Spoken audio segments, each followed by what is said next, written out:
Sit back, reflect, try to rise above the stress. Life's a test, sometimes you cut throats just to cash your check. If greed's the devil's seed, guess I'm living possessed. Ain't perfect, nah, but Lord knows I gave it my best. Mama pushed me to fly, told me flaw and progress. I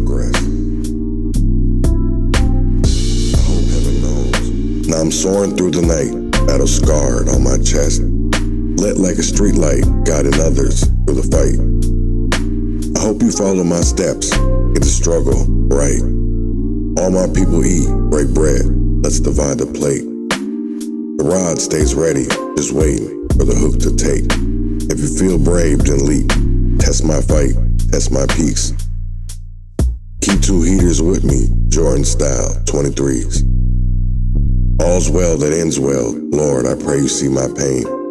I hope heaven knows my struggle. Hope my losses weren't in vain. I hope heaven knows. I hope heaven knows. I hope heaven knows. I hope heaven knows. I hope heaven knows. I hope heaven knows. I hope heaven knows. I hope heaven knows. I hope heaven knows.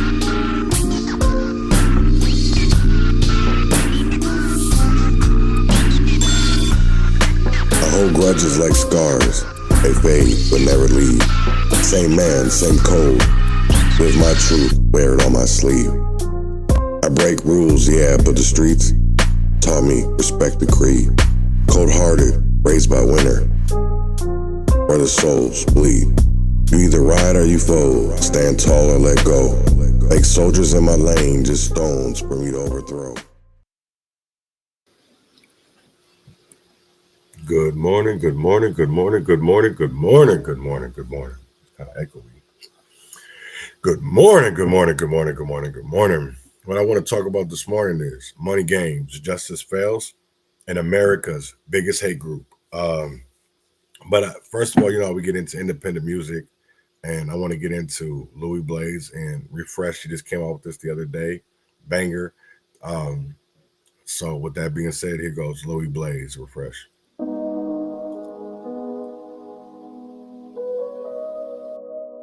More, oh yeah. Hey, hey, minor, hey, major. Feeling refreshed, now I'm reborn. Yeah, fighting off this flesh, it had me torn. Yeah, in this life we just wanna go up the score. Till you finally learn that less is more. Oh yeah, and that shit minor, we too major. Setback minor, comeback major. They too minor, we too major. Yeah, yeah. That shit minor, we too major. Setback minor, comeback major. They too minor, we too major. Yeah. Wait, I'm hungry, now give me my plate. I'm putting on for the state. Minnesota born and raised, and I'ma rap it to the grave. And I fight for freedom cause I'm brave. I can never ever be afraid. Not an Alexander but I'm great, yeah. Really was stuck in the maze, that opportunity running away. I had to catch it and pick up the pace. You number one when I'm leaving the race. One of a kind, it's hard to erase. You blocking my shine, you getting erased. No longer a name, they don't know your face. I make you disappear without a trace. I make you disappear without a trace. Showing these niggas that I got magic. It's looking real tragic, I'm finna let them have it. And hide them in the attic, you hide in the attic. Say I'm just average, sound like a hate now. But your body parts being found by the lake. I be on the other side of town getting blazed with a dick fine chick, counting money with a mate. Smile on my face, driving down to the bank. Serve a lane after lane, move out of my way. We ain't got no brakes, so I got some road rage. Finna run it up like we in a dope game. How my money making Mitch, you can stay in your lane. With money coming in like 44 ways. You coming up short when I need the whole thing. Never greedy with the cash, gotta feed the whole gang. Feeling refreshed, now I'm reborn. Yeah, fighting off this flesh, it had me torn. Yeah, in this life we just wanna go up the score. Till you finally learn that less is more. Oh yeah, and that shit minor, we too major. Setback minor, comeback major. They too minor, we too major. Yeah, yeah. That shit minor, we too major. Setback minor, comeback major. They too minor, we too major. Yeah, yeah. Since a minor, I've been major. Finna ball out like a Laker. Got no time for these haters. Yeah. Pull up in the all black, that Dark Vader. I'm on my time, that's that flavor. Flavor Flav, boy. Fuck is you talking about? These niggas ain't about action, so they need to go close their mouth. I'm tryna get it in, I'm from the drought. We always dreaming of making it out. I need that wealth, yeah, it's more than the clout. We going up, yeah, we up with the clouds. Haters always hoping we falling down. That ain't never happened, laugh at us now. LOL, got my bank up. Like a lieutenant, I ranked up. I'm with my soldiers, we ready for war. You must be ready to speak to the Lord. I cannot wait till I'm going on tour. This world is mine, I'm trying to explore. Do everything that I truly adore. They ain't open for me, I kick down the door. Feeling refreshed, now I'm reborn. Yeah, falling off this flesh, it had me torn. Yeah, in this life we just wanna go up the score. Till you finally learn that less is more. Yeah, and that shit minor, we too major. Setback minor, comeback major. They too minor, we too major. Yeah, that shit minor, we too major. Setback minor, comeback major. They too minor, we too major.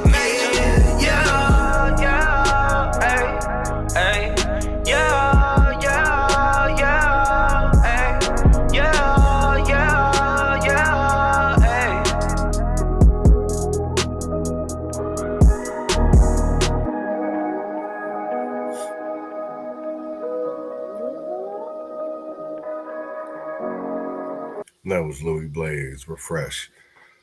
Oh, man, I got some serious shit for y'all today, man. But, first of all, talk about how, we can get, like in the Black community, right? Because we're playing catch up, right? And are we playing catch up fair? Because we're seeing all this DEI and we're seeing all this other legislation, but is it really for us, right? So I want to get into a little bit about Dr. Claude Anderson. I've talked about him before, but I want to talk about, I found a good video about powernomics. And I found a good video about explaining the four major subjects that really affect the Black community when it comes to the Black church, when it comes to these nonprofit programs. So I really want to get into it, right? But also as well, I want people to know that I got a jam-packed episode today. I got Minnesota politics heating up, the Minneapolis City Council playing fast and loose with taxpayer money, and a deep dive in the murder conviction that's got more questions than answers. And that's about Philip Vance. So, stay tuned. I'm going to keep y'all interested today. So with that being said, I'm going to get into powernomics with Dr. Claude Anderson. Dr. Claude Anderson, let me get it right. So here goes an animated book. What's up, family? This is Caden with Black Finance, and today we're going to be doing a book review of one of my favorite books, Powernomics by Dr. Claude Anderson. In this review, we will cover four of the most important principles in the book. We'll cover the economics, the social, the political, and the role that the church play in our economic development. In Chapter 1, Dr. Claude Anderson talks about the challenge that we are currently facing and a term that he coins as true racism. And he says that true racism is only when one group holds a disproportionate share of wealth and power over another group. Then they use those resources to marginalize, exploit, exclude the subordinate or weaker group. According to this definition of racism, Black people cannot be racist because no group of Blacks, especially in America, have the power of exclusion or control of resources to the degree that they can educationally, politically, economically, and socially exploit and marginalize the white race. Dr. Anderson talks about three different reasons why Black people in America aren't competitive. The first is a maldistribution of wealth and resources and power. The second is inappropriate behavioral patterns on the behalf of Black people. And the third is lack of national plan for empowerment. So Black people don't tend to have a plan to self-empower themselves. First, getting to maldistribution of wealth and resource, Dr. Claude Anderson shows how white people have been managed to create several different types of monopolies in America and how difficult it would be for Black people to disrupt those monopolies. few of the monopolies that he covers are the population monopolies. And so he talks about various laws that allows for immigration from white nations, but prevent immigration from black nations or from nations with people of color. He also talks about wealth monopolies. You see, this include slavery and Jim Crow, which is considered semi-slavery, and it talks about how that system and those systems made white people vastly richer than black people, so they currently control the wealth. And we all know the more money you have, the easier to get money. We all know that some of the biggest contributing factors to building wealth is time and compound interest, and because of slavery and Jim Crow, white people has gotten a huge advantage in America over blacks. The third things that he talks about in this subject of maldistribution of wealth and resources is media monopolies. White people have managed to monopolize all forms of media, essentially how white people control most of the TV stations, radio station, newspapers, and any other forms of news outlets. And so this goes to show how they're able to control how other white people view black people, and unfortunately how black people view themselves. One of the things that I love that Claude Anderson talks about is not hating anyone. And so nothing here is a jab at any other race. It's just what it is. The final thing he talks about in this particular subject area is the two types of black people that typically sabotage our race. And he talks about the Sambo, which we know today as the Uncle Tom, who betray people for their own personal gain and benefit. And he also talked about the blacker than thou militant, or I would call them today the woker than thou militant, who think that they are God's creation to the black nation. It is so important when you're dealing with economics to develop a sense of culture and a shared economic empowerment mindset. If you cannot do that, whatever you try to build will eventually become destroyed. Socially, black people do not live within communities, they live in neighborhoods. In a community, you have a shared goal and purpose, and in a neighborhood, you simply don't. And we see that a lot of what we would call black communities aren't communities at all because there is no sense of self-preservation or cooperation amongst each other. We also see that during some of America's greatest periods, America's boom, black people did not advance. They remained in an economic depression. This is partially because it is very difficult to build wealth just by working a job. You need to either invest or create a company, probably both. Black people have always been excluded from playing politics by the official rules, and anytime we try to play by those rules, the rules tends to change or the game tends to end. So Dr. Anderson recommends that black people remove their voting power from the Democratic Party and not put it in the Republican Party because that's no good, but pretty much sell their 40 million votes to the highest bidder. Whoever is willing to do something for the black community, that is the person that the black community would vote for. Unlike the current system where you do not have to do anything for urban black communities and you can get the black vote by just being a Democrat. Wow. And last but not least, the black church. The black church has always been a huge pillar of the black community, but from an economic standpoint, the black church has the power to do a lot more. It has the greatest amount of wealth of any black institutions, but haven't always put that wealth in the best place. If we can get the black church to do what is right for the community, then the community will be so much better for it. Those are the 4 principles that I wanted to review from Claude Anderson's book, Powernomics. I certainly recommend that you pick up a copy. I will leave a link below I know, I definitely, that's one thing that I want to talk about, right? Is I'm gonna leave this up for a minute. Is that the black church has collected more than 420 billion in tithes and donations since 1980. And now I know a lot of people don't want to discuss these things, right? About what happens in our communities. But I'm going to tell you like this. We have to have this discussion. We have to talk about, this is my thing of it is, right? You're seeing all this waste, but why is our communities getting worse? Why is it getting more dangerous? Because I remember this, right? When I grew up, I was able to play outside, right? I didn't have to worry about getting shot. I didn't have to worry about, I could play out in the street. I didn't have fools, the Kia boys, or, these reckless ass drivers. You see numerous people getting hit and runs. I've never seen a time period where there's been so many pedestrians that were hit. I mean, it's all, I know at least probably like 20 people that has either lost somebody, a loved one, they got hit by a hit and run driver, somebody that was we just had one, a Sepchan. I played that story on here about the bus driver in Minneapolis, how he ran over a person. And it's like, we got to have better training. You know what I'm saying? We need to have better, we just need services better all the way around, and that's one thing that I took from Powernomics is it's always individuals like us, right? Because we see where this is the one thing that blew me, right? Because it's been a long weekend. It's been a long weekend between, I had an appointment yesterday, little plane clinic, whatever, but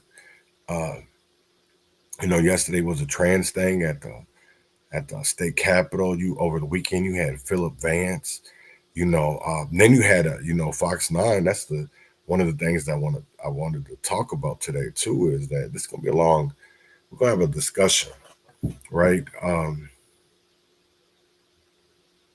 Because is this something that people should be out here fighting for, right? Or is it the fact that people just want to be seen?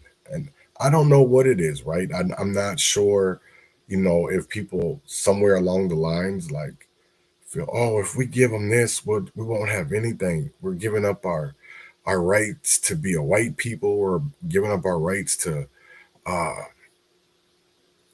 so many other things. And it's like, wait, it has nothing to really do with that. But yeah, I don't know, man. But it's like, in my eyes, it's like, why do we go to the furthest extent to? So I want to get into this news report about they had a protest yesterday. I guess, I don't know, I shouldn't really call it a protest, a gathering, a rally, probably a better word. They had a rally before on both sides. Democrats and Republicans show up and talk about, should trans athletes be a part and playing in opposite genders. I shouldn't even say opposite. You know what I'm saying? Because let me shut up. Welcome back for Breaking the News. I'm Janice Shortle. So our state was front and center today for the debate playing out across the country. Should transgender women and girls have the right to play sports that align with their gender identity or not? Today, lawmakers made their arguments, but they were not the only voices at the People's House today, not by a long shot. Kent went to St. Paul. He's outside the House chamber right now. He got to hear the voices of the people in St. Paul. Hi, Kent. Hi, Jana. Yeah, first things first, inside the chamber, that bill failed on a party line vote at about 6 o'clock tonight. But as you mentioned, outside the chamber, the voices were loud, both for and against this bill, and it is clear the debate over trans athletes isn't going anywhere. From the entrance to the House, let's protect our girls, to the footsteps of the Capitol, hundreds of Minnesotans showed up both in support and opposition to trans athletes participating in girls' and women's sports. Because I have a little girl.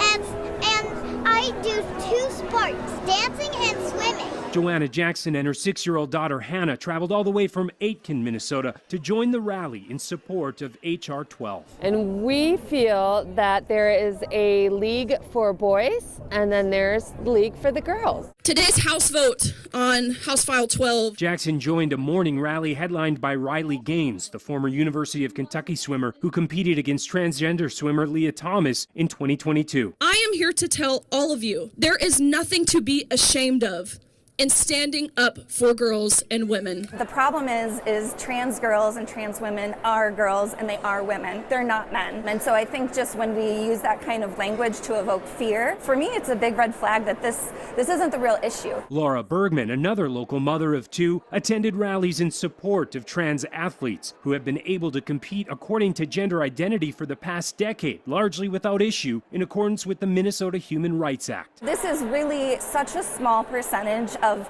athletes that this would actually negatively impact by banning them.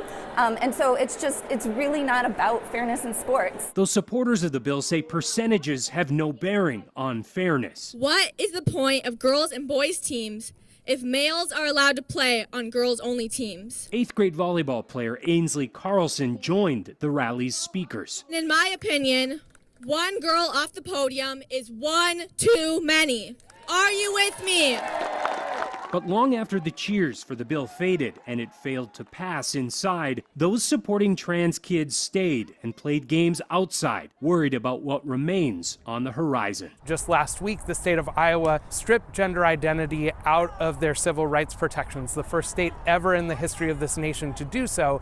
And I think that is the context that we view this bill through. This is not just a bill about sports. It's not just a bill about fairness or safety. This is really about trying to redefine how our state views a class of people. Kent, the big question after this, because this took the sum of really a day to be talked about in the House and then voted down. So what happens next? Is someone going to try to bring this up again? Well, essentially, it's dead in the legislature this session, as far as we can tell, because the House, as you mentioned, it came up for a vote. It was voted down. Republicans did that strategically because of where the vote is right now with Democrats. They know it's split. The same thing Senate Republicans tried to do on that side, and Democrats, because of the split, denied it for coming up. So really, this issue with sports is dead. Now, there's a bigger question, though, when it comes to the Title IX investigation on the federal level. Will that maybe impact the legislature and how federal funds are doled out? That's a bigger question for the courts and the federal government. But for the State House, this appears to be it. Yeah, that's right. The investigation into our state and high school league by the feds. Kent, thank you so much for... Right. Now, I want to talk about this for a little bit, right? Oh, shit. Because this was a lot yesterday. This happened at, there was a protest. Riley Gaines was up there. Jack Brewer, former Minnesota Viking.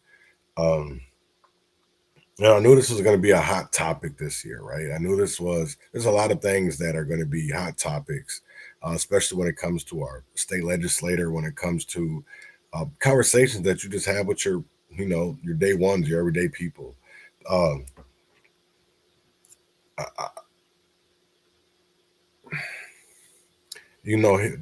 will say this, is I knew that with Trump and his administration coming in, I knew that it was going to affect a certain part. I knew it was going to affect, a lot of parts. And that was something that I trained my mind to be like, okay, it doesn't matter, because if it was Kamala, if it was Trump, you were still going to have to be out here doing the same shit you were trying to do and to better your community. Because if Kamala became president, it was still it was still the same evil, just differently, right? You would still we wouldn't get to the bottom of this corruption. We wouldn't get to talk about this waste. There's a lot of, I think it piqued people's attention. People started to look at 990 forms and be like, hey, this is really vague. Like, how are you able, you're a nonprofit and you're spending over $78 million on travel. How is that? What kind of traveling do you do? I put a post up in about Mayo Clinic, and some people, there was a nurse that commented, and she said that she had stopped working for a hospital and became a travel nurse because it paid more. And then not even that, does it pay more? They give you stipends to rent hotels. They gave you stipends for, I don't know if that's the right word, stipend, but some people had It's probably a far one, but I'll just say $30 meals every. They can spend so much every meal. Do we really need that? And we got people out here. This is the one thing that I want people to know, right? This has nothing to do about jealousy. This has nothing to do about, oh, you just hating because it ain't you. Listen, I'm tired of people in my community suffering because that's what I fight for. You can call me whatever you want in the book. I don't care. I'm past that shit. I've been past that, thinking of what other people think about me shit. Because I'm so much bigger than that. Because you got to have thick skin to be in this shit. If you don't, that's the one thing that I will say, right? I'm not saying that some of this shit doesn't hurt me, because it does. You know what I'm saying? What I've come to figure out is that a lot of this shit is opinions. Is that we all have an opinion. Just like right now, I got a post on Facebook, right? That I'm getting tore up. I'm getting called an idiot, a piece of shit. All because people will say that, well, that's public. You're not doing anything new because you put up public information. Yeah, not everybody knows where it's at. That's like when people say, well, you've been doxing me. Yeah, I've been doxed. How can you be doxed? You're a public servant. That doesn't make any sense. How can you be doxed? If it's already out there on the internet, how can you be doxed? Now, that's the one thing that I will never understand, right? So somebody was like, well, what's the difference? And I said, well, hold up. I'm going to tell you what the difference is, right? Because Walter Hudson didn't have a law enforcement officer, a sheriff, sharing his private information, because I'm not on a lease. I'm not on only thing I'm on is a register that I register with the BCA. I'm a level 1. My information is private. It's not public. That's only level 3s in Minnesota. We have a level 3 registration that is public. Everything else is private. So now, when that's doxing. That's doxing. When they put your information out there, right? Because mine was put out there.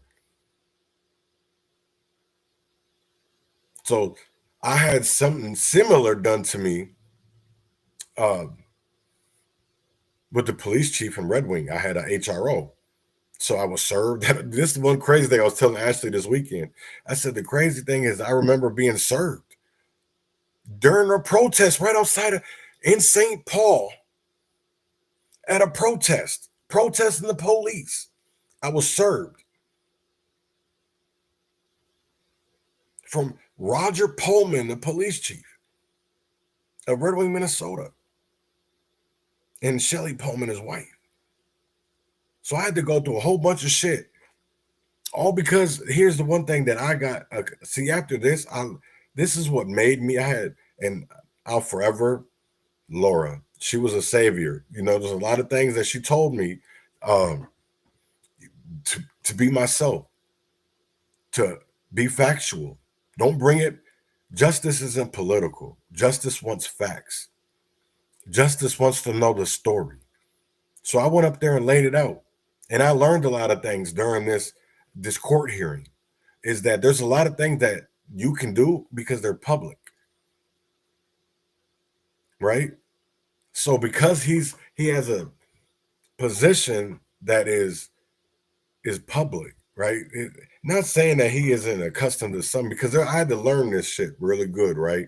So when it came down to anybody that was basically a city employee, but then there was a difference of so I couldn't do because I really wanted to do Kirsten Anderson, because all the things that happened during COVID, and then the Butt Brothers group, and they don't never want to talk about that, but we ain't gonna talk about that. In Red Wing public schools.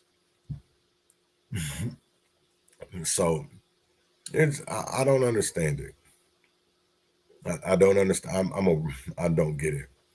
I know all this shit pays, and I'm glad that people are paying attention more, because we need to. We need to definitely pay attention. Right. We right. No. That's the one thing that I will never understand, right? Because, I seen that this morning, Robert. Bring that up. Because, we did do this. Like, we already, knew this shit. And this is a photo that, yeah.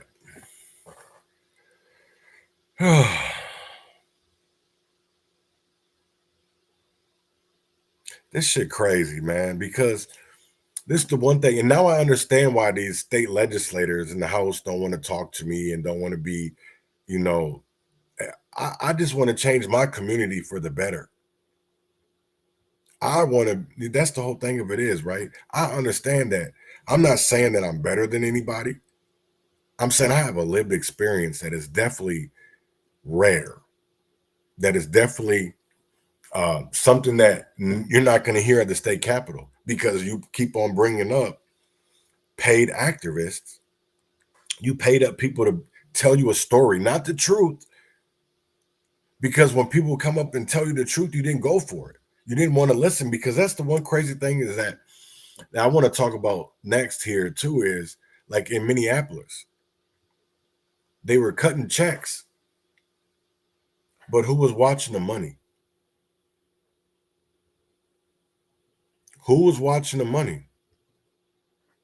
Because I will tell you like this, ever since George Floyd, Minneapolis has spent tens of millions of dollars. And I'm just going to say that was fraudulently wasted taxpayer money. And people should be mad. People should be mad. There should be a lot of individuals that should be mad, especially if you're a taxpayer, because I will tell you this, is that your taxes went to this. It doesn't matter if it was your property taxes.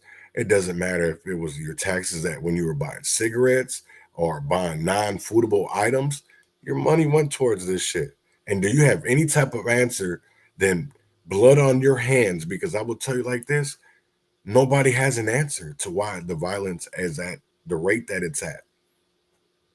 Because all we do is a blame game. We do a blame game. So watch this as Paul Bloom talks about violence interruption program in Minneapolis. For more than a year now, the Fox 9 investigators have attempted to answer a simple question. Where is all the taxpayer money going when it comes to violence interruption, intervention, and prevention on the streets of Minneapolis? Work that led to lawsuits, allegations of mismanagement, and heated arguments inside City Hall. I'm doing the funerals. The debate in Minneapolis, I'm out there on the block. reaching a fever pitch. Utterly failed our residents. What's so frustrating is not good governance. Tonight, we cut through the rhetoric and ask the key questions. Do you think the city should have been better in the past at that? And as the city of Minneapolis audits its own violence prevention programs, I would definitely call it a broken system. We had to file the lawsuit. We also hit the streets with the groups asking for more money and promising to do better. We stepping in, mediating, preventing something that could possibly end it deadly. So those are some of the things that we do in the dark that don't come to the light.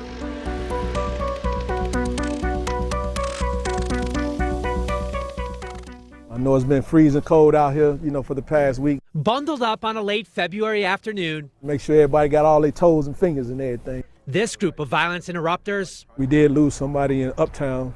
I know that was before our shift. Is about to hit the Minneapolis streets in their distinctive yellow and black outfits. Assault that happened. Unfortunately, he had lost his life. Mo Abdulahad is founder and executive director of Touch, or Teaching Our Urban Communities Hope.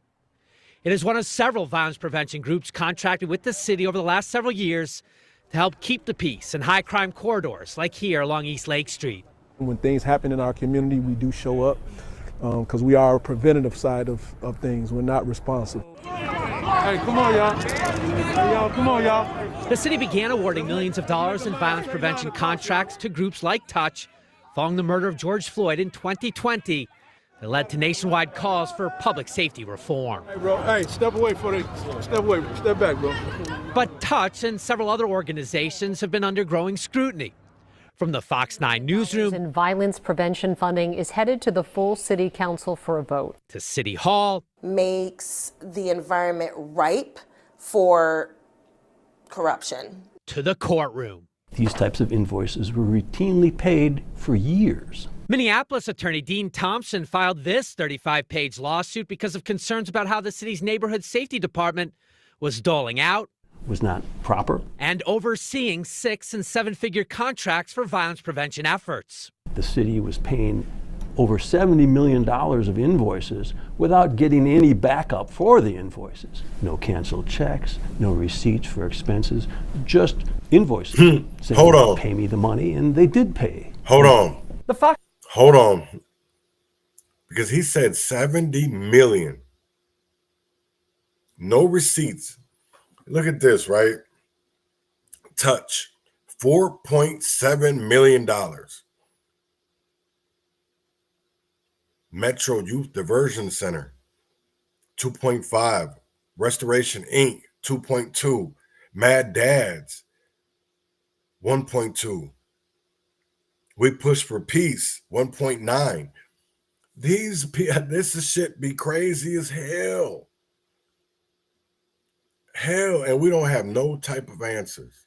None. So listen to this, $70 million and no receipts. In efforts. The city was paying over $70 million of invoices without getting any backup for the invoices. No canceled checks, no receipts for expenses, just invoices saying, pay me the money, and they did pay the money. The Fox 9 investigators spent the last year requesting invoices, receipts, and time cards these violence prevention organizations are required to submit. Ultimately, we found several groups who provided little to no documentation about how they were spending hundreds of thousands of dollars in funding. I can quantify mine because the guy didn't get killed. You know, the guy didn't go back to prison. The guy's checking in with me once a week. Feroma Brown was awarded contracts worth more than $500,000 to work directly with gang members. He said the city did not ask him for a lot of those records. Everybody should be accountable for, making sure that dollars are going to the right areas. W. Berry Consulting submitted these invoices totaling more than $270,000. Off camera, Westbury Belton told me he has always been in compliance with Minneapolis's policies and procedures, but we could not find any receipts submitted to the city. And he declined to provide any documentation for the listed expenses to the Fox 9 investigators. I will be supporting these contracts. Wow. And just a few days ago, the city council signed off on giving Berry Belton another contract, this one topping $207,000. Is the city asking these groups, these organizations to do more? You know, one of the things that we have done is that we have really looked at the scope of our contracts, and we're really pressing upon our vendors and providers to really meet that scope. Is this work quantifiable? Oh, I think so. I think so. I think we could be data driven. Touch showed us how it is now tracking that data in real time. For instance, they'll engage with somebody, they have the tablet, pull out the tablet, and everything is just like a checkbox. Their violence interrupters must also now clock in here at the office computer after the group previously submitted lists of staff members paid $30 an hour without any identifying information whatsoever. We don't even know who the violence interrupters are. When we first started, we were handwriting, on timesheets when people were just showing up. Abdullah Had insists they did not include names in the past out of an abundance of caution to protect privacy. There is a great chance that some folks took advantage of that, while other folks were trying to do good work and just didn't get good guidance. Luana Nelson Brown resigned in January after running the neighborhood safety department, overseeing the city's violence prevention efforts for just over a year. I was shocked, I think would be the word. During that short time, her department was accused of mismanagement, conflicts of interest, and improperly withholding funding. Right. I do not have confidence in any element of the neighborhood safety department at this current time. But these emails obtained by the Fox 9 investigators show just why Nelson Brown began declining some of those payments. I stopped paying invoices because there was no documentation. And it's not that I stopped paying it, I wouldn't pay them until they gave me documentation, which is literally my job to do. A basic ask. basic ask, basic accounting principles. Should we have been tighter, more restrictive on some of the, data collection? Do you think the city should have been better in the past at that? I wasn't here to live through it. Do you know what I'm saying? Like, I don't want to go back and second guess what other people's decisions were and things like that. Community Safety Commissioner Todd Barnett confirmed Minneapolis is now auditing how those contracts were awarded in the past as part of a settlement that ended the lawsuit against the city last year that also requires more detailed record keeping moving forward. Everything is here. It's very savvy. As for Abdul Ahad at Touch, It's great. It's a great system. he says his organization is ready to prove that this money is helping keep Minneapolis safe. At least we are building that trust and being able to bridge those gaps and showing up in the same spaces and community and saying like, hey, we're not going anywhere. We're part of the solution. We can't say that we're going to fix the whole problem, but guess what? It does start with us. In total, the City Council last week passed half a dozen contracts, including Barry Belton's, funding $800,000 in violence prevention efforts, following a more rigorous bidding process implemented as part of the lawsuit settlement. Another batch of violence interruption contracts are set to be awarded this spring, as several council members continue to press the Fry administration to better manage this work. Paul Bloom, Fox 9. Hey, Paul. He looked in that stupid. But that's true as hell. Like, I don't understand, right?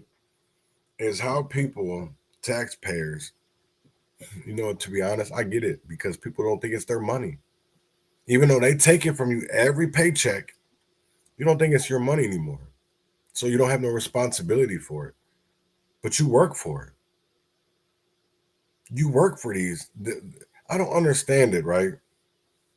Is, like Ben said, we have a bunch of enablers. A bunch of enablers when it comes, no matter if it comes to our politicians, our elected leaders. The whole system's fucked up. The whole system. $70 million and no receipts. Barely any receipts. Wow. So then let me ask. That's the one thing I will never understand. And then people are wondering, why do we have so much violence? Because it pays to not give a fuck. It pays to look the other way.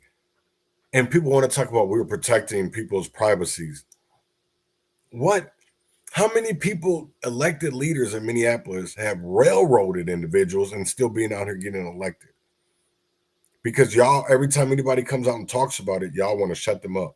Y'all want to make them look stupid. Right. I was going to talk about that too. HF 72, Elliot Ingans, because I emailed, I think it was 3. I know Esther was one of them. Young. And I think it was somebody else. It was one more. Finky, maybe it was. But, this shit's wild because, like, you should want accountability. They say that, well, nonprofits are supposed to do this, but they do it, and who's holding them accountable? Nobody, because it benefits you.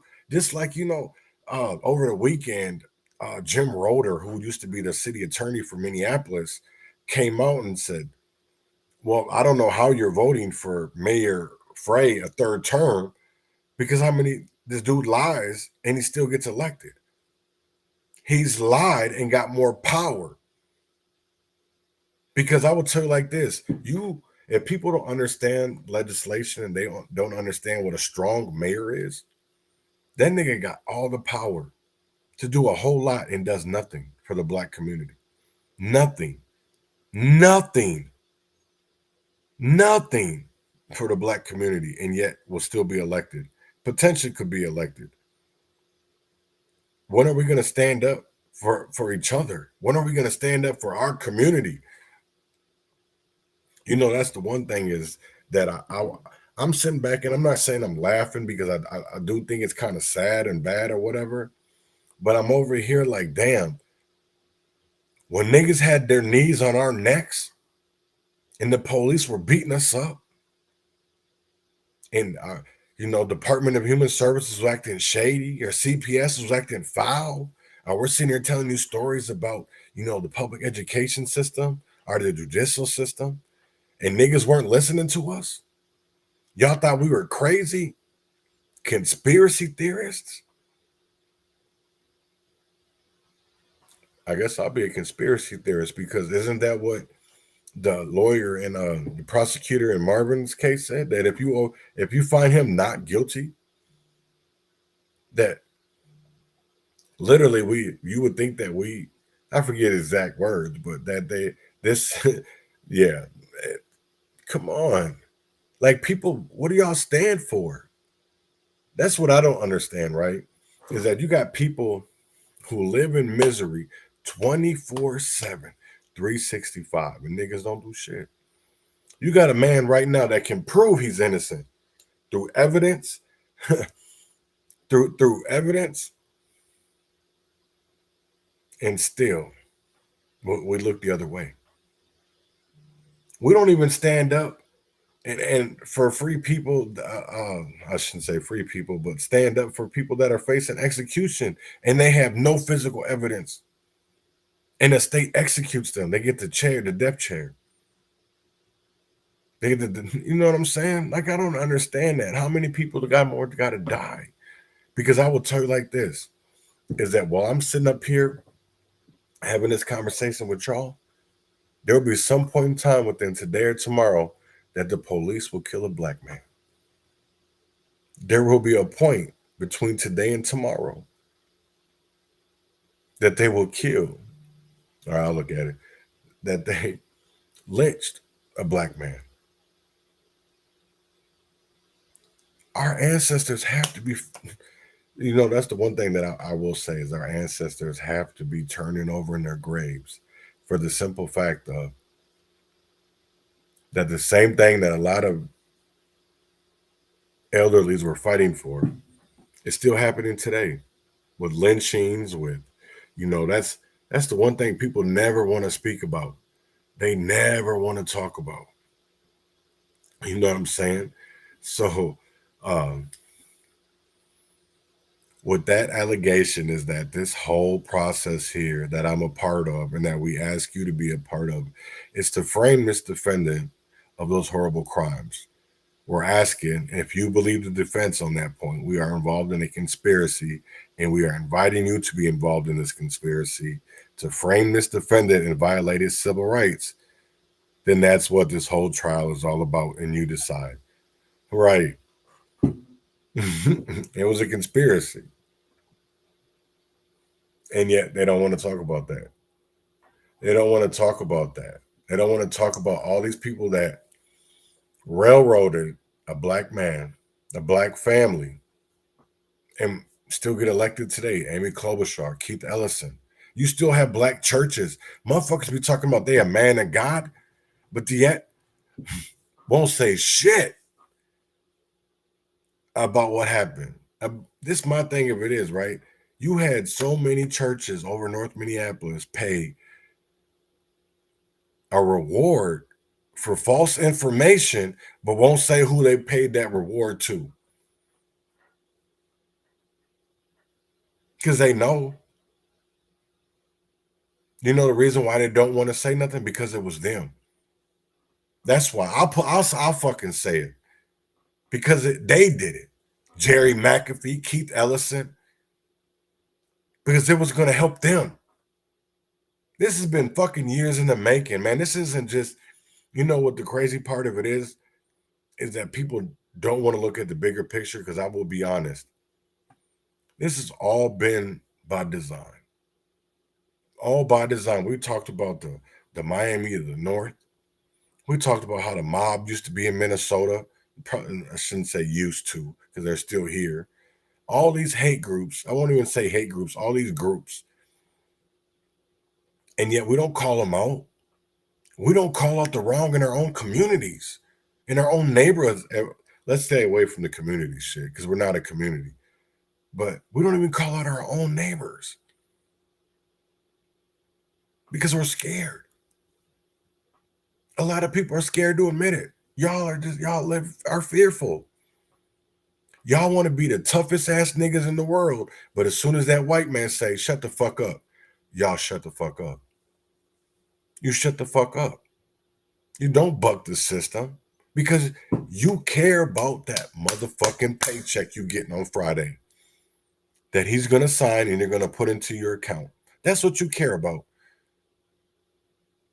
You care more about material items than to keep a baby alive from overdosing on fentanyl. I don't even get that shit, man. And that's the one thing that I will never understand is they say that money is the ruler of all evil. And yet we bow down to it every day. Every day we bow down to money. Dead presidents. That's the one crazy thing. I watched Roots this weekend. I'm going back a little bit, and it made me, it was like, damn, that's crazy because, even if I know some of that story is not real, not 100% anyways. But just to see that how Black people were treated, it didn't matter if it was, during slavery times, it didn't matter if it was Jim Crow. We have never been seen as equals. And that's why I wanted to talk about powernomics. That's the one thing that I wanted to talk about is powernomics. Is because when have we ever, Black Wall Street, they had nothing to do with, right? So where's our Black Wall Street? Because we have Black banks now, but they're not owned by just all Blacks. That's the one thing when I look at I was telling Ashley this morning, we were watching a committee hearing, and I watch a lot of them or whatever. And I said, what's crazy? I see why we never honestly get no answers or no solutions because it's never at the table for discussions. You want to pay to push the problem away. But see, the problem is it's never talked about. Because it's not pushed away. It's just pushed further out. So it used to be just in Minneapolis, but now it's in basically the whole Twin Cities. You just seen a kid was in Ramsey, Minnesota, killed in his car.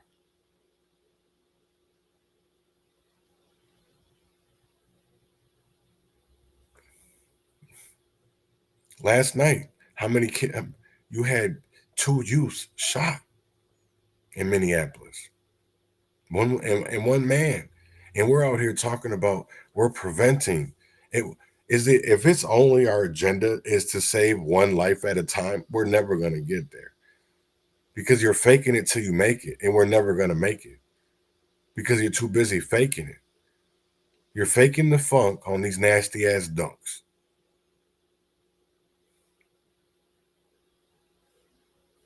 Come on. Like we can honestly, and I will tell you like this, people be like, well, I don't understand why you get so caught up in all this spending. Well, like I said, in my eyes, and this is my opinion only, is that I see all these millions of dollars going overseas, our investments, or they have them just cash on hand, or they're giving them out to nonprofit groups. But I'm seeing all the homeless people on the streets. I'm seeing all the people go to the food shelters. I'm seeing the people that can barely pay rent. And yet a man that does nothing but sits on a board makes 6 and 7 figures for doing what? You say you are helping the poor man, but you're profiting off of poor people.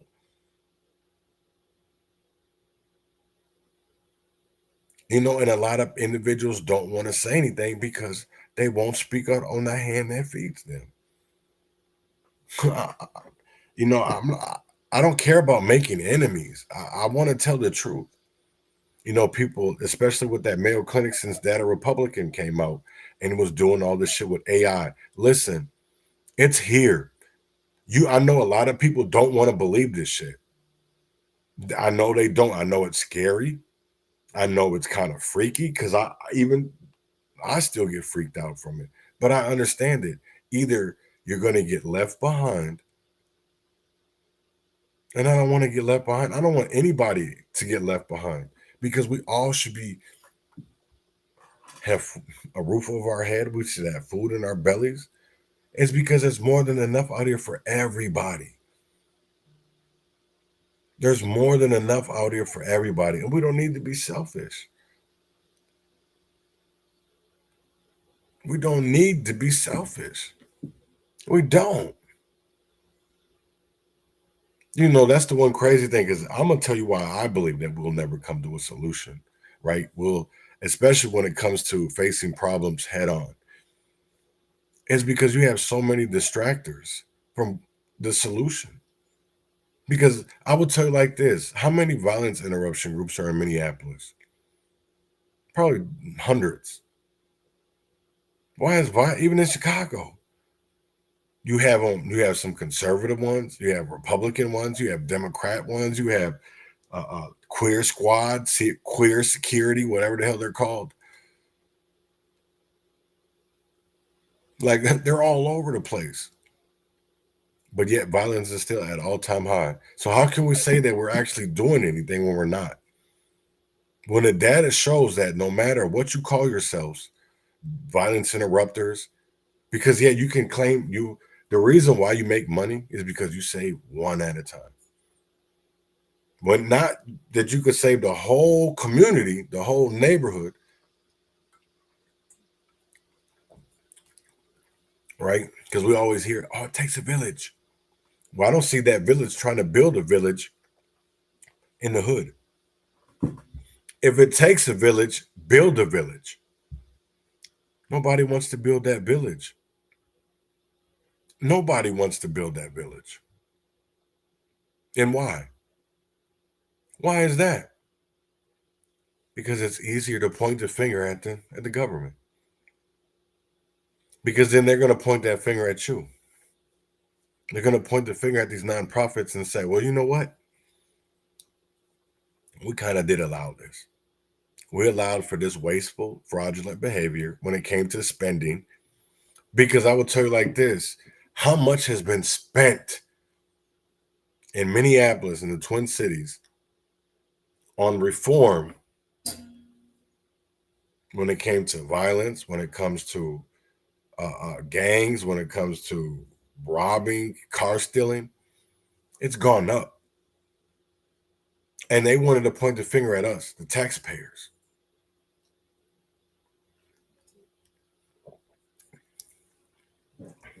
It just gives you something to think about.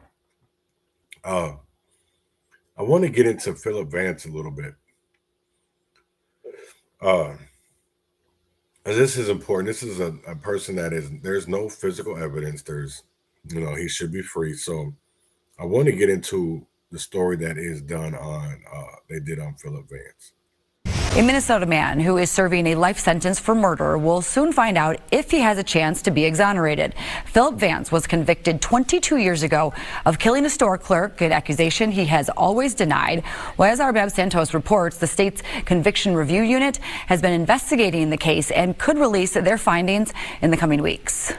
Going into this weekend, the Dakota County attorney sent a letter to the judge on Vance's case asking for 45 days to review the state conviction review unit's findings on his case whenever those come out. In the meantime, on Saturday, Vance did a phone interview with me from his high security prison in Rush City, and he had a lot to say.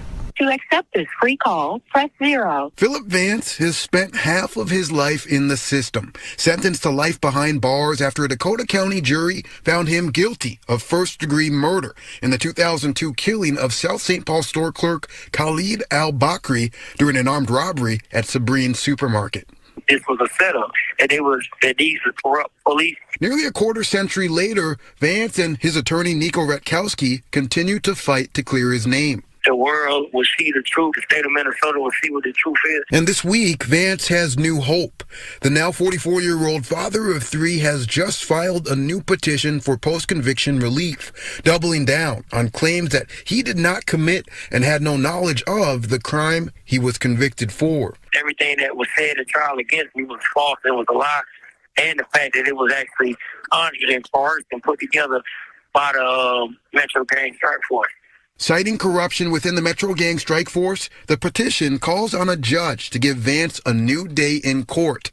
The Metro Gang Strike Force law enforcement unit has since been shut down after an investigation found widespread criminal misconduct, including using excessive force. This is real. Police corruption is real. Injustice is real. I just don't want Minnesota to be able to try to hide this. Vance also says eyewitnesses have recanted their testimony. I'm grateful that a lot of people came forward and they were honest, and they really was honest about what happened and what took place. And now we're moving forward. We got everything we need, so we're moving forward. Moving forward will mean waiting perhaps for both the Attorney General's Conviction Review Unit and the Dakota County Attorney's Office. In the newsroom, Bab Santos, Fox. So that is about Philip Vance, and I want to talk a little bit about that. I know a lot of individuals maybe don't know about Philip. So when we talk about Philip Vance, he was convicted of a murder in 2004 for killing a South St. Paul at a South St. Paul supermarket. He's still screaming at his innocence. And if history has shown us anything, is that wrongful convictions do happen. We got DNA exonerations. We've got evidence that gets buried. We got prosecutors out here chasing convictions instead of justice. So what's the truth in Vance's case? Did he do it? Or was he another young black man railroaded by a system that sees us as guilty before proven innocent? I want to hear from the legal minds out here, the folks who follow wrongful conviction cases. Tap in. Let's get this discussion going. Right. Nope. Lugar covered both investigations, Metro Gang and post-Floyd for MPD. Interesting. It is very interesting, and that's the crazy thing of it is, like, if more gets out, I do believe that people will get the answers that they're looking for. It's not like it's not there. It's not like it's because it's a lot of it is coming to the light. A lot of it is coming to, people were screaming and yelling that the corruption was here, that, we just got to stick together and call it out. Because I will tell you like this, we will get honest answers. We would get answers.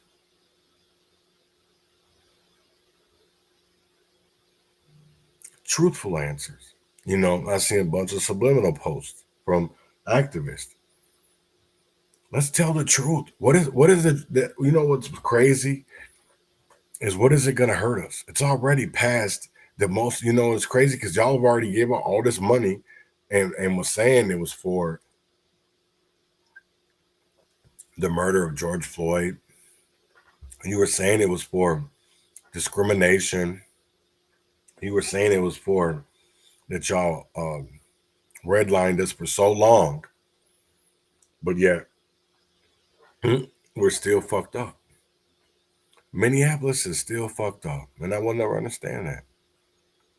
And again, maybe it is because people don't get paid to pay attention. They don't get paid to pay attention. And it's crazy. But then again, that's the things that we deal with. And I want to get into another one. I want to get into about the biggest hate group in America, because they walk amongst us. Now, that militia group that I'm talking about in America, I won't even call them militia, I'll say a hate group. In America, and they do walk among us. Now, do individuals call out their friends? Do individuals call out their brothers, their sisters, their loved ones? Because I will tell you like this, if we called out people that we knew that were a part of the problem, we can fix and get to a solution. So I want to talk about this. This story is coming out of Tennessee, right? Now pay attention, because they're going to talk about Patriot Front. And I know that's the little flyers have been going, you've seen in Columbus, Ohio. You've seen like here in Tennessee. These groups are popping up everywhere now that he's back in office. So listen to this report on hate groups that is expanding. Tonight at 6, News Channel 5 investigates the neo-Nazis next door, a large hate group that our investigation discovered is expanding its presence right here in Tennessee. Good evening to you. I'm Carrie Sharp. That group, the so-called Patriot Front, is probably best known for plastering our communities with their hate-filled posters and graffiti. Now our investigation has uncovered new videos that reveal the group is also preparing for battle. Chief Investigative Reporter Phil Williams is continuing his Hate Comes to Main Street investigation. Phil, you have been working on this story for more than 3 months. That's right, and during that time, we gathered never-before-seen video that shows what the Patriot Front is really up to. As you're about to see, that includes training men to fight right here in the volunteer state. Right now, they got an enemy. If they get rid of their enemies, they're going to have to find a new one. This might be you. Our investigation began last fall as anti-fascist activists protested an annual white supremacist gathering inside the lodge at Montgomery Bell State Park, about 40 miles west of Nashville. It was an investigation that would eventually lead us across the state to this large compound being built right here in Tennessee. A compound where members train for battles that sometimes play out on the streets of America. These are smart, observant, thoughtful Americans who see that our country is going in the wrong direction and has been going in the wrong direction for decades. Which may be why Jerry Taylor, the founder of the American Renaissance Conference, insisted that we not take video of any faces while we were inside the conference. How about the neo-Nazis? I don't even know a neo-Nazi. That is absolutely false. Jared Taylor lied to you. Jeff Tischhauser tracks hate for the Southern Poverty Law Center, and he knows a lot about the men we identified from outside the conference using facial recognition software. Men like Thomas Rousseau. Nationalism is natural. Patriotism is inevitable. Rousseau, seen here during a demonstration in Nashville last summer, heads the Patriot Front, one of the largest organized hate groups in the country. Known for their flash mob protests that suddenly spring out of the backs of rental trucks, members wear white gaiters to hide their faces. Their flag-waving marches are designed to present an image that also hides the hate behind their cause. When you get within their private spaces online, members of Patriot Front worship Hitler, right? They deny the Holocaust. They use a tremendous amount of racial slurs between each other. They're very clever, though. They wrap themselves in patriotism, Patriot Front. So that's a way for Patriot Front to appeal to the larger conservative movement. We are Americans. We are not white Americans, because there are no other kind of Americans than those who are white and from Europe. At age 26, Thomas Rousseau is polished in his racism. Life, liberty, victory. But leaked videos from inside Patriot Front revealed that beneath that polished veneer Good take right there. See high. Let's go. are old-fashioned neo-Nazis. These are hardened white supremacists who want to see a white ethno-state created somewhere in the United States. You are not welcome here. Outside the American Renaissance Conference, we had also spotted these two men. Our search quickly came back with matches. Robert Benjamin Whitted of Texas and Garrett Joseph Garland of Illinois. Both were among 31 Patriot Front members arrested 3 years ago, accused of plotting to create a riot at an Idaho Pride celebration. Ryan Hunter was one of the prosecutors. They wanted to basically promote a fight. They wanted to get people to respond, make them angry, make them attack them. And, their history is that they then try to play that they're the victims. You've been announced. You can announce. shows us that we're going to have your hands visible. This never-before-seen police video shows what happened when Coeur d'Alene, Idaho police intercepted 2 Patriot Front U-Hauls on their way to that Pride event. In the video, we see the men from that balcony, Robert Whitted and Garrett Garland, as they're being processed by police. It does detail our peaceful intentions. While Thomas Rousseau insisted their intentions were peaceful, police discovered what a witness called a small army prepared for war, including being equipped with riot shields. Shields that this leaked video shows Patriot Front prepares for use in battle. Those shields can be used offensively, and in fact, in riot training, they are. They're intended to push and to move people out of the way or to certain areas. And we actually got testimony on cross-examination that confirmed that, yes, that's how they had been trained to use those. And when police unmasked the Patriot Front members, they found their caps secured to their heads by chin straps, and the caps were no ordinary headgear. Inside, they found hardened plastic designed to protect their heads in battle. They also discovered tactical radios for communicating over long distances, first aid kits to treat the injured. One even carried a smoke grenade. You don't come to a boxing match with gloves on and dressed to fight if you don't intend to fight. And that was the circumstance we faced with this group. Is they were ready to fight. They were prepared to fight. They had trained to fight. And the group's ops plan indicated the Patriot Front Army would line up on the outskirts of the park and proceed inwards until barriers to approach were met.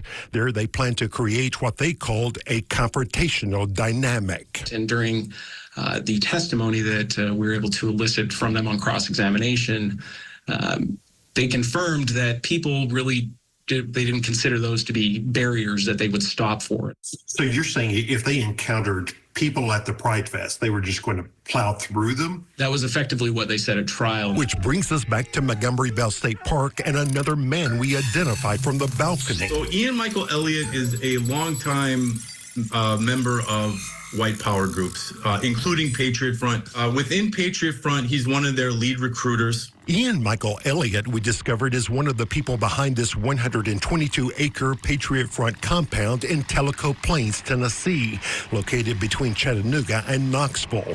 When we flew over in Sky 5, it appeared to be very much still under construction. It appears that they're using this place to network and strategize. They're inviting, white supremacists from across the country into this compound to network and strategize. This photo obtained by News Channel 5 Investigates shows Elliott with Rousseau at that East Tennessee compound, hosting another white supremacist group from Texas. 3, 2, 1, fight!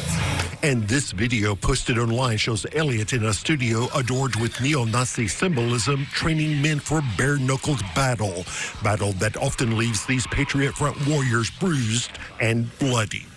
Patriot Front will claim that they are nonviolent, but they're training in mixed martial arts. They're using their training in mixed martial arts to escalate confrontations and to hurt people. Which is exactly what happened to a musician who tried to confront the group in Boston in 2022. A federal judge recently awarded the victim $2.7 million in damages, although it's not clear he'll ever collect. Police video shows that when a Patriot Front U-Haul was stopped shortly after that incident, one of the people present was Garrett Garland. He's the one on the right at the American Renaissance Conference back in the fall. And this isn't your, granddad's KKK. This isn't the old school white supremacists. These guys are smart.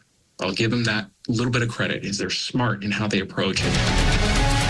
Ryan Hunter says he believes it's critical that Americans see beyond the images that Patriot Front would like to project, to see that what they represent is neither good nor American. And it's, incumbent upon all of us that see it for what it is to combat it every chance that we get and tell what really this group is about and what their message is all about. And so that's probably my biggest takeaway from this. Feet high, let's go. And in addition to their marches, Patriot Front members have been implicated in defacing murals celebrating the achievements of notable African Americans. But because this is usually done under the cover of darkness, police aren't always able to make arrests. And that's where the public can help. If you see, these people out, vandalizing property, for example, get a tag number and call police. People can do something about this. It is good to know. You interviewed a prosecutor who has taken on Patriot Front. Did that person have any tips for law enforcement here in Tennessee? Absolutely. One of his ideas is that police should not simply treat these as nuisance events, vandalism, for example, in the case of those murals being defaced. Instead, he suggests prosecuting the wider conspiracy to deprive other citizens of their civil rights, to use laws with teeth that will really, really send a message. Really look deeper and at the big picture. Absolutely. Phil, thank you. We know you will definitely have more. We do want to mention Phil's Hate Comes to Main Street investigation has been recognized as some of the best. That's crazy as hell. To be honest, I don't understand that how, people, even in Red Wing, Minnesota, there's been 3%ers that have been arrested. They had a house and a group and all that shit. So and some of them were police officers that it was so bad that when the FBI came in, they didn't even inform local law enforcement because of the fact that they thought they believed that it was going to be infiltrated. So that's wild to me. And people really need to be, having discussions and talking about that because that's fucking wild. We live in such times that corruption is in abundance. Programs that are supposed to do right, we can find out that, they do wrong. And I don't understand that. I'm not understanding, how do you get to a solution? How do you get to talk about, right. It isn't no joke. No, it's not. Tennessee is not a joke. You know what I'm saying? That's the one crazy part is, I seen, Memphis, Nashville, you know what I'm saying? Like we see the stories over and over and over again. And people, we talk about, we're in that Minnesota nice. Well, I will tell you like this is that I'm more worried when I go over Minneapolis, just like Reverend Tim Christopher said, I worry more about my own people. I worry more about my own people trying to take me out. Because I will tell you like this, niggas get mad when you start talking about $70 million wasted in our communities and got worse. So they get butthurt. So yeah, and people need to have them kind of discussions. You've seen that's the one crazy thing that I will never understand, right? And I'm not trying to pocket watch anybody. What I'm trying to say is that if y'all had contracts with the city, why isn't the communities getting better? It's over $70 million in Minneapolis. 70 with barely any receipts. So that means barely any answers. So people wonder why Minneapolis looks the way it looks because nobody has to answer to nobody. You had to make them do a lawsuit. Alex, a resident of Minneapolis, had to do a lawsuit so they could start being transparent. So that's the only reason why most of these stipulation and guidelines are in Minneapolis is because of that lawsuit. And I don't know how many times that's came out. The only reason why some of these programs have been that there could potentially going to be some kind of accountability. I won't even say that.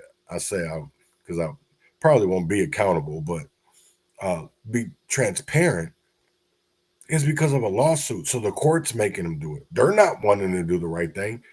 The law is making them do the right thing. So that's what I want people to understand, man. I'm not saying that, I will say this, right? When it comes down to this trans, because I definitely want to talk about that. You know, I seen that we watched that interview, and you know, Leah Finke, you know, the representative from Minneapolis, Rochester, Andy Smith, said something, and then Leah Finke, like, listen, there is not enough makeup in the world to make you look like a woman. That I don't understand that, right? Because the whole time Buddy was giving the interview, and I'm looking like, wait, who's telling this motherfuckers that they look good? That's all you're seeing is a man in makeup and lipstick. You know, that's the one I don't understand it, man. You're not, this isn't Thailand. You're not a lady boy. You know what I'm saying? This isn't like, I don't understand it. And it's gotten so bad now that, and no, I will say this, that there is not a lot of trans in sports. So again, you know, I don't know why something that has been allowed for 10 years coming back up for debate. And we knew it wasn't going to get anywhere. You didn't have control. You don't have power to get it anywhere. That's the one crazy. We knew, everybody knew you needed 68 votes. What, you thought a Democrat was going to vote for that? You thought a Democrat was going to jump party lines? Yeah, no, that wasn't going to happen. So all that was a big ass show. A big ass show. You know, that's the one, right? Don't open that door. No, that's the truth. That's the straight up truth. Because I will tell you like this, is that they had all these events yesterday. How much money was brought in? Because I will tell you like this, you had Riley Gaines. Riley Gaines, she didn't spend her own money to have Bob Kroll protect her. And Bob didn't do that out of no pro bono. He got paid. All this shit is about money. You know, that's the one crazy part is, you know, Riley was asked, and she responded, well, I did this with my own money. Well, we're going to see. So 5,000? I heard it was 30, but I'll go, you know, with the little 5. That's kind of a low ball, but because she had 8 officers when she went to go speak.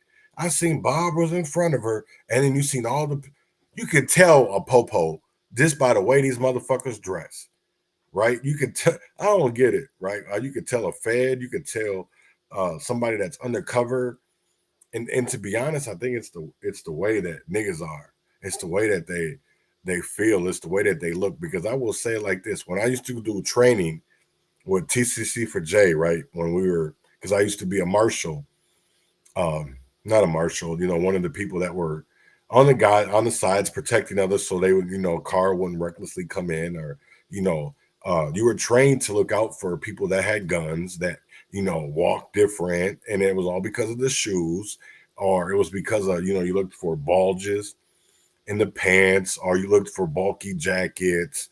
There was just various different things that you looked for. So I got really good at, I'm like, hey, this motherfucker the popo. You know what I'm saying? So you just seen it so much. And it's like people don't, honestly, it's like they don't want to say nothing.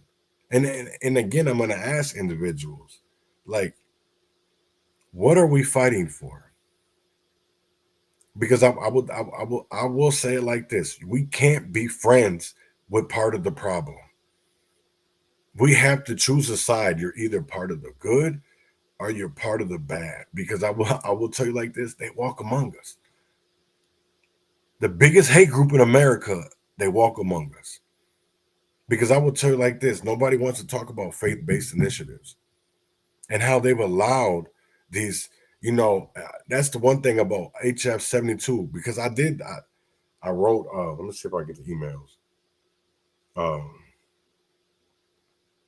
My legislators, and you know, of course, they were the fucking dumbass, vague and redundant, and I'm pretty sure they sent it to everybody. But it was like, damn, for real? So I sent it to Esther and Jay Young. So there was representatives and that on HS 72, right? And I said this, I hope you are doing well. I recently came across your vote on House File 72, which places restrictions on state-funded entities, including nonprofits, from using state-provided funds for political purposes. I noticed that you voted against this legislation, and I wanted to understand your perspective on this issue. From my understanding, the bill aims to ensure that taxpayer funds designated for public or charitable purposes are not used for political campaigns or activities. Could you share your reasoning for opposing this measure? I would appreciate any insights you can provide regarding your stance. Thank you for your time, and I look forward to your response. So, I mean, I did get a little bit involved, and I'm going to write another one today. Actually, when I get off of live, I got some emails I want to write up because one is going to be to the fraud committee.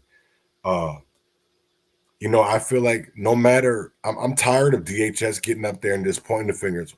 Okay, listen, we know this shit allowed to go on. There's paperwork, there's evidence, right? So let's figure out of how we don't get here, because I will tell you like this. We've seen billions of dollars go into our community, in our neighborhoods, and nothing's changed. We're seeing more abandoned buildings, more closed stores, closed fronts. But what about, we care about, food deserts. So now I understand what Mayor Frey's talking about when he said that it was to get a gun than a fresh apple, because what type of stores are over north? Grocery stores. We have Cub Foods on Westbrook. And then Solo been in the news. I shouldn't say the news, but people have been going on there, expired products, nasty products, and people still go there. And it's owned by the same individual that isn't black, that isn't a black American.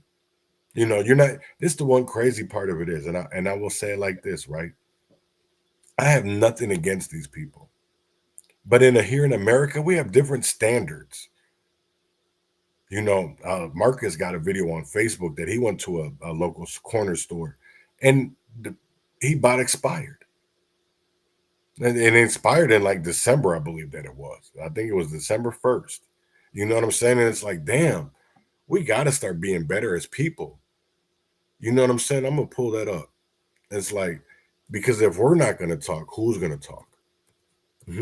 I will say that is that because most times people aren't going to talk. They get up there and be like, well, don't be talking for me. Don't be talking for me. And it's like, wait, what? What are you talking about? Because y'all talk for me all motherfucking day, and it's not the shit that I want to say. Y'all don't hear and tell people that you want people to hear your journey, not the journey of that a motherfucker is going through. You want a person to hear the journey that that'll get people paid. And it's like, come on, man, that's crazy. I'm trying to see, maybe he might have took it down. Let's see. I don't know, he might not have though. I don't think he should have. He would have, not that video. No, he might. He really took that down.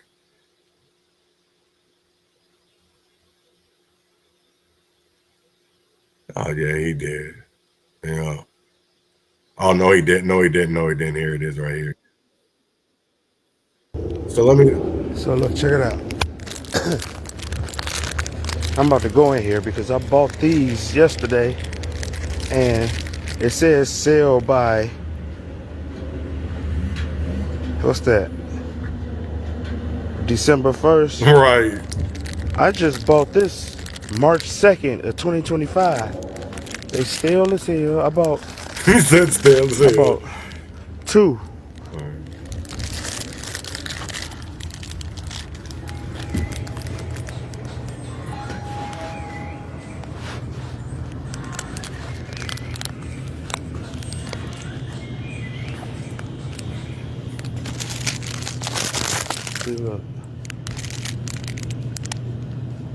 Damn.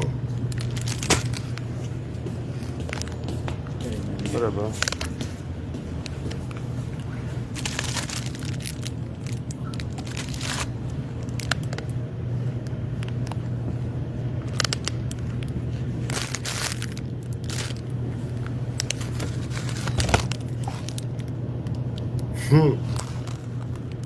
That should be wild. December. Wow. See that? That's December 12th. Right.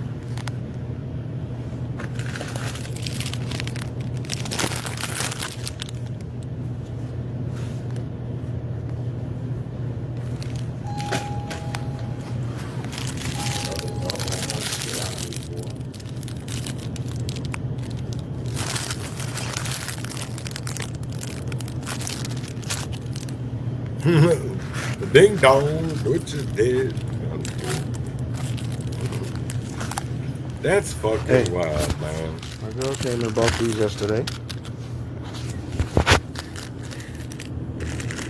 See this? That's crazy. She bought these? Yeah, these 2 packs yesterday. When she got back, I tasted one of them. Like, no, something ain't right. And they taste like shit. They dry as hell. The donuts. You see that? He said, yeah, I see that. Huh? I can't hear you. Okay. I'll give you a return. Yeah, you gotta get that shit off the shelf, though. He said, gotta get that shit off the shelf, though. Right, they do, and they don't ever want to. That'd be the crazy part. So we're gonna see. We're gonna come back in tomorrow. Let's see. I'm sure you're gonna come up with another video. But that's what we gotta deal with. It's like they don't understand those type of products have expiration dates or sell by dates.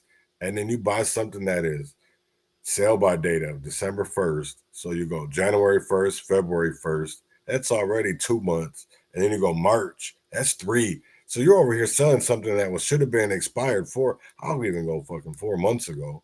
You know what I'm saying? And you're selling it because you're profiting off that. Come on, man. I don't get that. And we won't call it out. Those people have been doing that shit for our community for years. And we don't say shit.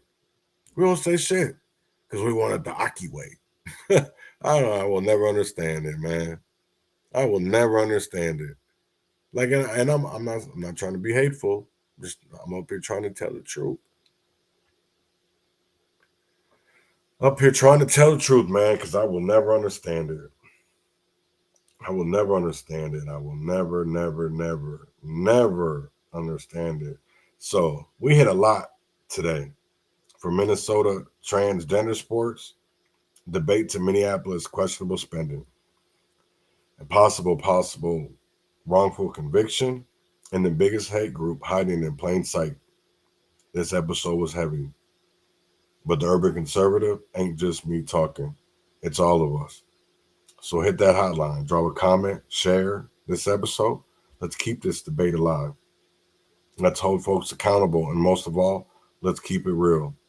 Until next time, stay sharp, stay woke, and stay dangerous. Peace out. And y'all already know, win or fail, freedom or jail, heaven or hell, wish me well. And here you are with Circumstantial Saint. We came to collect, pay up.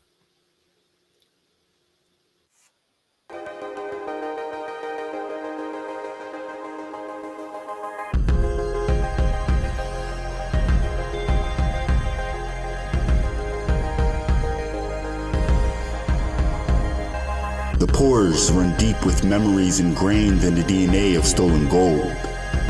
Bloodlines mapped on the back of broken treaties, languages lynched and landlines erased, hushed to near cultural extinction.